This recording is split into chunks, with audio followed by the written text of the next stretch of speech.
to another episode of the Inquisitive Analyst. I'm your host, Marcus Udikang. And of course, it's the show where we chat about business analysis and project management topics, and of course, the challenges and triumphs within those fields.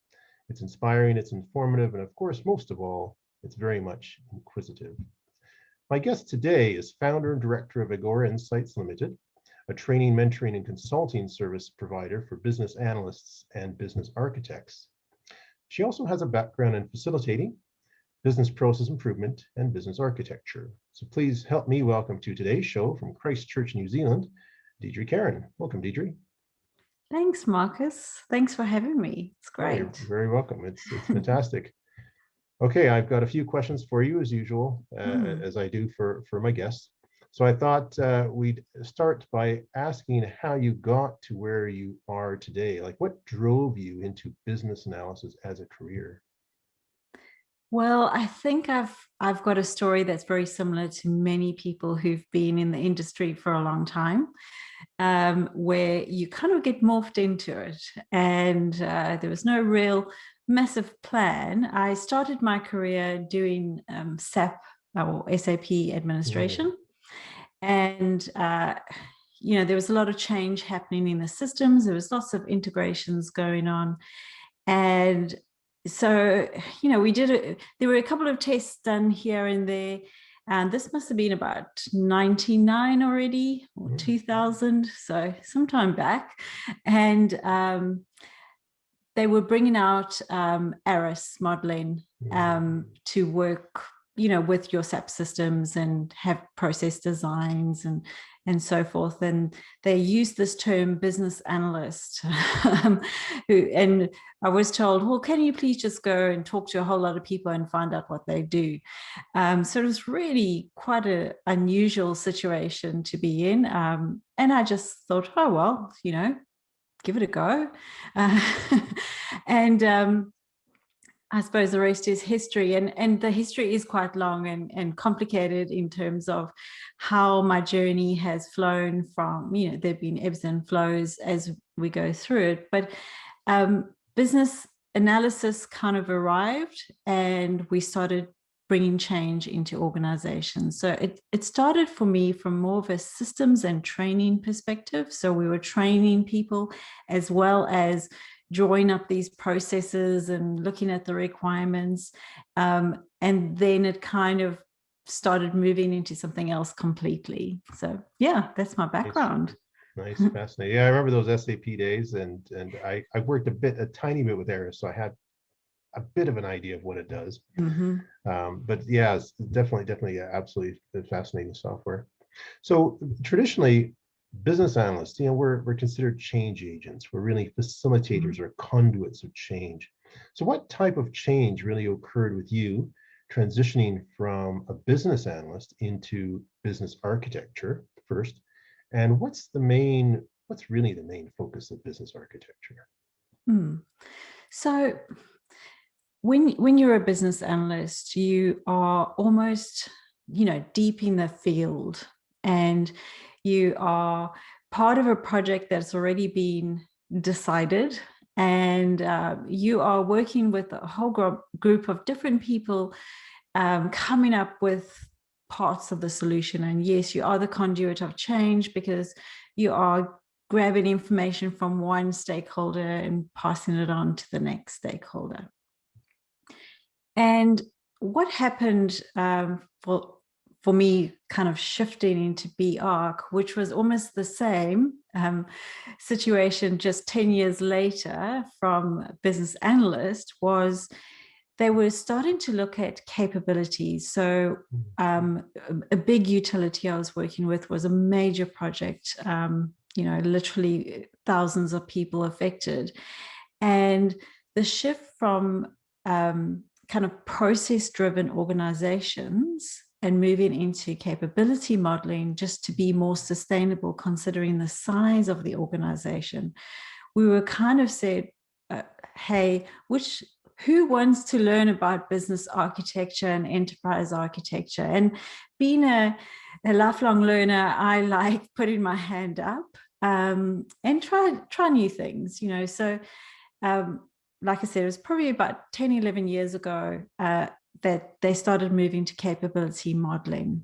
And it just made sense. All of it made sense, because processes are around how we do things, and that changes continuously. Whereas capabilities, fundamentally, what do we do as a business? And being able to design that from the beginning and being able to see that picture, rather than just, being in the trenches and not have any strategic influence, it was such an aha moment for me. So yeah, it was really hard when you try kind of pass that on to the next business area that you're working in. And over the years, I've learned how to bring the two together, even if the business is not ready. It can be challenging, but the minute I went through that initial training on architecting the organization, it was no going back from there. From my side. Nice, fantastic. So what are some steps that, say, business analysts could take if they wanted to enter business architecture field? And do you recommend a certain number of years that a BA should be become a BA before they move into business architecture? Well, I think the primary thing for any business analyst who's interested in the role, or in the profession, should I say, because you don't necessarily have to have the job title. You have to be a big picture thinker. And I have seen business analysts who don't have the competency to do that. And so, you have to do a little bit of self-discovery in saying, can I see the big picture? Can I see the consequences of having put in these requirements into this system? What will happen to the other system that we recently integrated with? And I'm just using systems, but it's not just systems. It's understanding the roles of individuals. It's understanding the strategy of the organization. So if you have the capacity, and there are some tests that you can do, and you can, even if you just do a Myers-Briggs type of test, if you have the capacity, then you can start exploring the profession, because if you can understand that. Now, I have had people I've trained that don't have the capacity, and so their frustration is they don't understand architecture, and that is frustrating for both, myself and the person that's going through that. So that's the step one. If you're a BA and you have been in projects and you've gone, oh, if only they did this first, then you're probably a good candidate. But if you're a BA who wants to know the details of the data migration, and you want to know, which data sets you'll be using, and you go into that level of detail, it's probably not the right role for you. Probably look at something that's more kind of functionally focused rather than strategically focused. So my tip is make sure you're the right profile, number one. And secondly, start exploring the profession, because you can align it with your current role. It takes a little bit of work, but you can start learning and applying it earlier than later.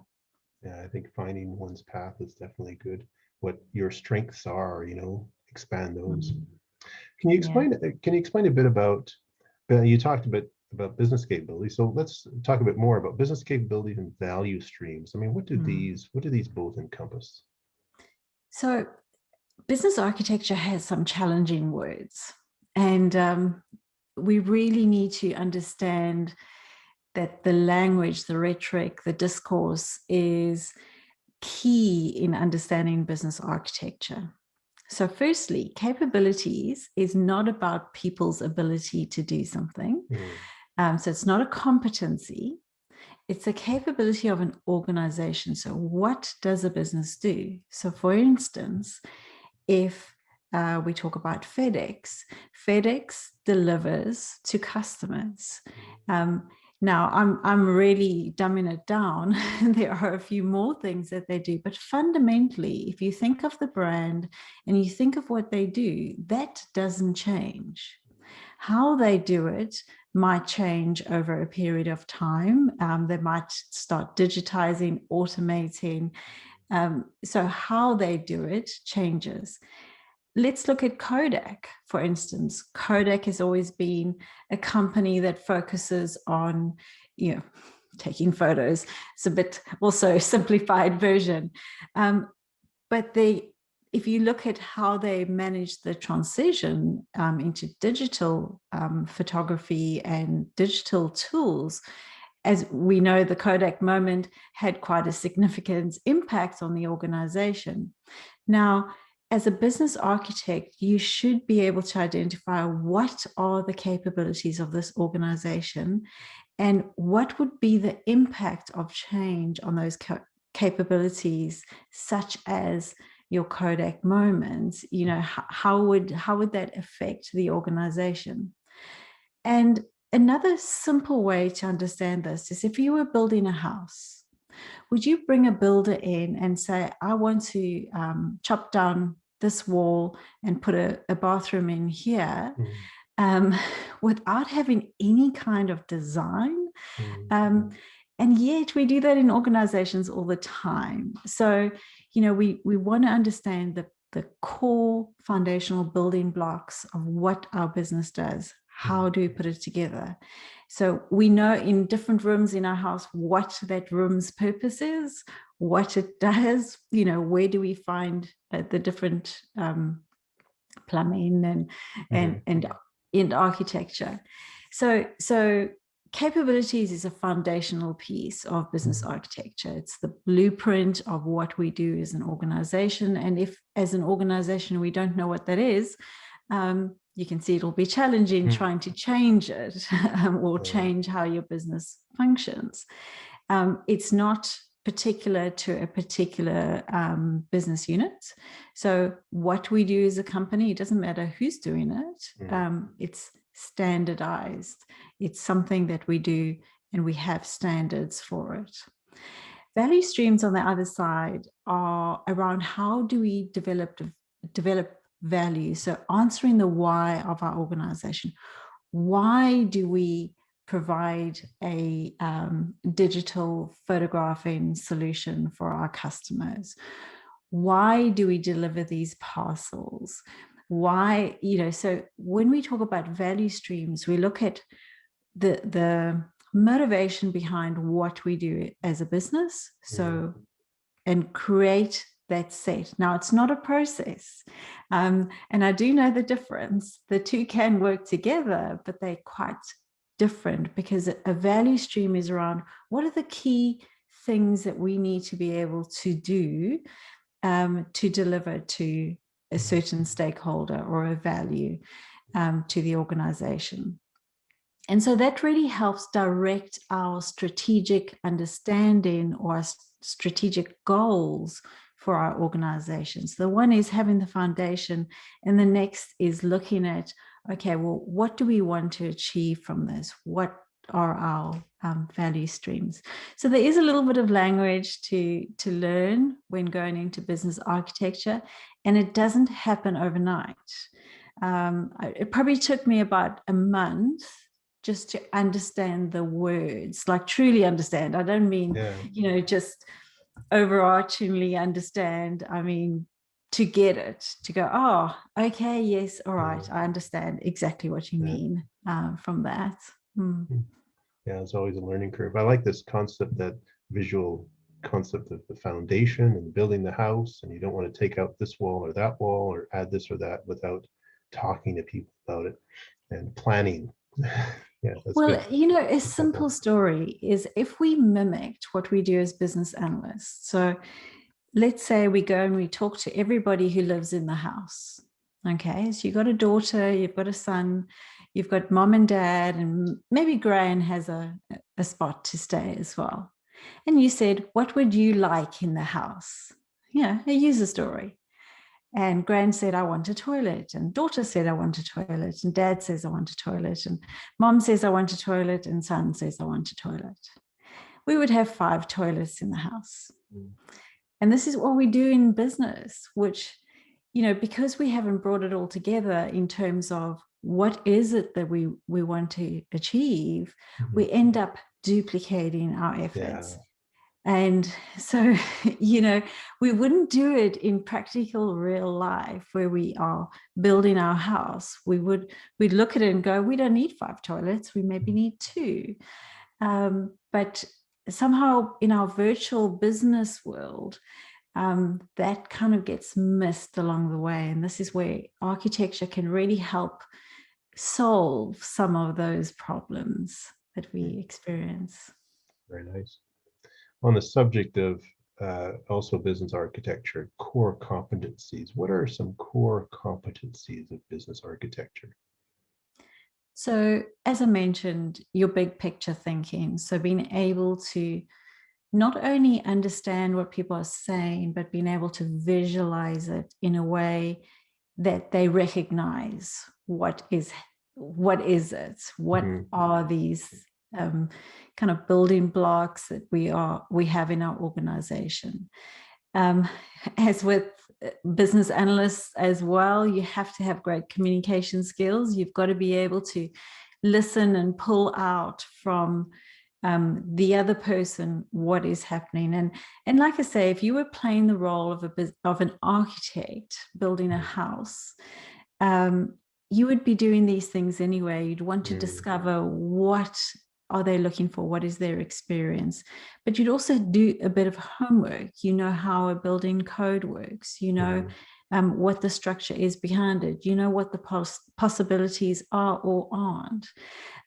So that needs to, if you mimic that profile, you can get a good understanding of what you're doing. And if you come from a business analyst perspective, so from that frame, business analysts have good understanding of how businesses operate because they've had to deal with so many stakeholders for so many years and cross-link with your systems and your technologies, just by virtue of the role, not necessarily because it's their interest. So it's now just taking that and putting it into some kind of, I don't want to simplify it by saying visual, but being able to take that understanding and putting it into something useful and forward thinking, not necessarily at the end of the cliff, kind of starting at the beginning. Nice. What are some tools and techniques that business architects use? Well, you can do the very basics. So you can fundamentally use Excel spreadsheets and lucid chart and various, visualization mind maps and so forth. But there are providers that do it. I don't personally sell any of the products, but so I'm not trying to say, but RS Software, Fios, Insights, there's some really good software. Captiva, I think there's another one that I've recently had a look at. So there are some tools that are particularly designed around your BizBoc methodologies. And remember, business architecture is often part of enterprise architecture, and there are about 4 or 5 different types of frameworks of enterprise architecture. So there's levels of complexities there. So it depends if you under a methodology, a particular methodology, like let's say you in a TOGAF framework, you might be in a Zachman framework, then your tools and techniques would be slightly different. If you're working purely as a business architect, then you would go for more of the other tools and lead the enterprise structure rather than kind of falling under it. So there are some challenges in terms of tools and understanding the frameworks that the organizations are using, but it's the same with Agile, for instance. You can use SAFe, you can use Kanban, you can use what is the other one? Scrum. Scrum, that's Yeah, it. yeah. So there are multiple different ways you can be agile. And similarly, because business architecture is a profession, there are multiple methodologies you can use as a business architect. Business analyst, for instance, you can go into a field where it's very waterfall, predictive methodologies are being used, but that doesn't mean you're not a business analyst. It means that you need to know the profession. So in terms of tools and techniques, it's understanding, number one, what framework you are positioned in. But if you don't have any frameworks and you are exploring the field, then my advice is to contact these guys, because they do let people have free trials and have a look, or just start with the basics. Just start with a couple of diagrams. There's lots of reference models in your BizBook where you can start to look at how you would visualize it and present it. In fact, most business architects do that. They start drawing, start somewhere and then take it to the business. That way it kind of seems to happen backwards. Yeah. But yeah, they need to draw it and design it kind of trumps the rest of the approval process. Sounds like re-engineering, going backwards. Yes. Sort of, yeah. How can business architects help? How can we help to better lead change in organizations? Well, as I mentioned, this example with you building the house, it makes sense to have some form of design done first, because if we were just to chop and change as we go through, our house is really going to look horrible. I mean, it's just not going to look good. And unfortunately, because of the rate of change in organizations, that is what's happened. We suddenly need another bathroom or another toilet or another kitchen, and that gets clipped on, and then it doesn't quite work, and then there isn't enough resources to manage.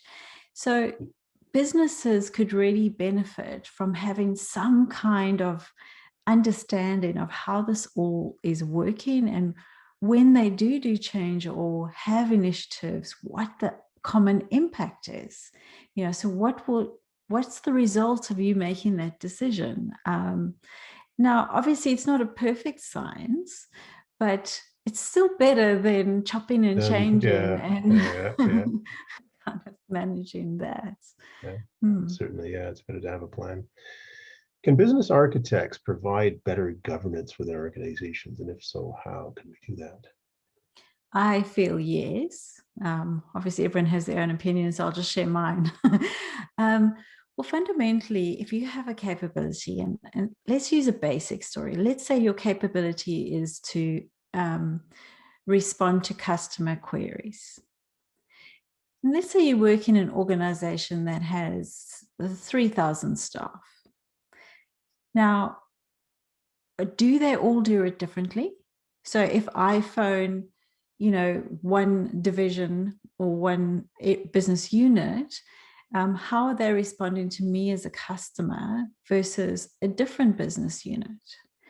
And so how do you provide a service to a customer that is consistent, that is repeatable, that has some form of standards associated with it? So if we focus on our capabilities and we say, it doesn't matter what department you're working in, this is what we as a business deliver to our customer. This is what we do. This is how we break this down. This is the value that that customer derives out of this particular area of our business.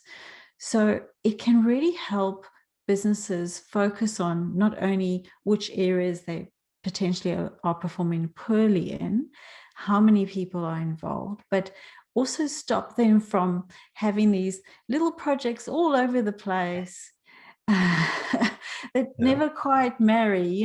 There's all these little bits and pieces work in. So that's a real benefit for an organization. The challenge with organizations is they're not sure what it is, so they get afraid of even, kind of dipping their toe in the water. So it's changing. It definitely is changing. I mean, from our side, banks are already adopting it now. And I always say when the banks adopt it, they're the ones with the money. Yeah. It's a good position to be in. So I hope I answered your question there. No, yeah, it did, very much so. Now, I'm also curious, actually, maybe you can give us an idea of some of the services that Agora Insights provides. Well, my focus has been, I've been working kind of in the trenches for quite some time. And what I noticed was, you're working with BAs and BRs of all different levels. And by the way, I forgot to mention that 60% of BRs were once BAs. So it's a significant role change, which is why I've brought those two together. It's kind of like in a niche type of segment. So my goal was to try create this group of people that had the same understanding, the same level of qualifications, because when you're in the trenches, you have strong people and you have not so strong people. You have very opinionated people who aren't necessarily educated in, understanding some of the subtleties of the profession. And for me, it wasn't about equalizing. It was more around us coming together as a group, as a team, as, saying this is what we stand for. Because otherwise it feels like we're all in this race and we're just random people that, are throwing the ball in different directions. So my goal for Agora was to provide that standard and to connect people in almost like, this is how we would do it. This is how it. So, and look at, I mean, from a corporate perspective, look at bringing those teams kind of all at that same level. So it's almost like that coaching, mentoring type of approach.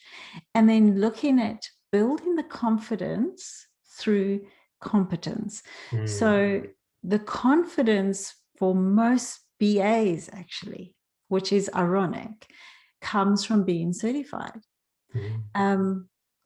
And most people, after they got certified, say, not only did we learn a lot, but we feel like we can actually do a better job at work.